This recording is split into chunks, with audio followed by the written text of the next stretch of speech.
আসসালামু আলাইকুম ভিউয়ার্স, কি অবস্থা? আমাকে ব্যাকে বালানি বাবুরে দেখছেন নি বা কি করেন? বিদ্যুৎ মন্ত্রণালয় এত একটা প্রজ্ঞাপন জারি করছে, কেউ যদি অতিরিক্ত বিদ্যুৎ বিল নিয়ে কোনো কিছু কয় তাহলে তার নামে কি কথা আইন আনুক একটা নিয়ে হবে। ভাই কিতের লয় আপনি এটা করবেন?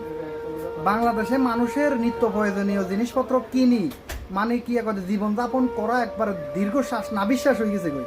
তার মধ্যে তার যদি এত টিয়া বিদ্যুৎ বিল আইয়ে বিশ্বাস করেন জানে মরবের অবস্থা হয়ে গেছে কই। তো এই অবস্থায় ভাই একটা রুমের একটা ঘরে থাকি ভাই, বেশি কোনো কিছু নাই, আমরা 1300-1400 টাকা কি কথা বিদ্যুৎ বিল আইয়ে। আমি পরে একটা ভিডিও বানাবো, আমার খুদ বিদ্যুৎ বিলের ফটো দিয়ে নিছি, স্ক্রিনশট দিই, এরকম একটা ভিডিও বানাবো আপনার করে আমি দেখাবো। তাহলে আমরা যদি মানে জনগণ, দেশের জনগণই যদি অতিরিক্ত বিদ্যুৎ বিল নিয়ে কোনো কথা কইলে আমগুলো এইভাবে হুমকি এভাবে ধুমকি দেওয়া হয়, তো দেশে কি আমরা থাকতে পারবেন? দেশে তো আমার তো মনে হয় আমরা থাকতে পারতাম না। দেশে খালি মন্ত্রণালয় লোক থাকবো, বিদ্যুৎ বিল আলার লোক থাকবো, আর আমরা জনগণরা আমরা হইলাম সুতিয়া, আমরা অন্য দেশে চলে যাবো কই, আমগর অন্য দেশে হারাই দেন।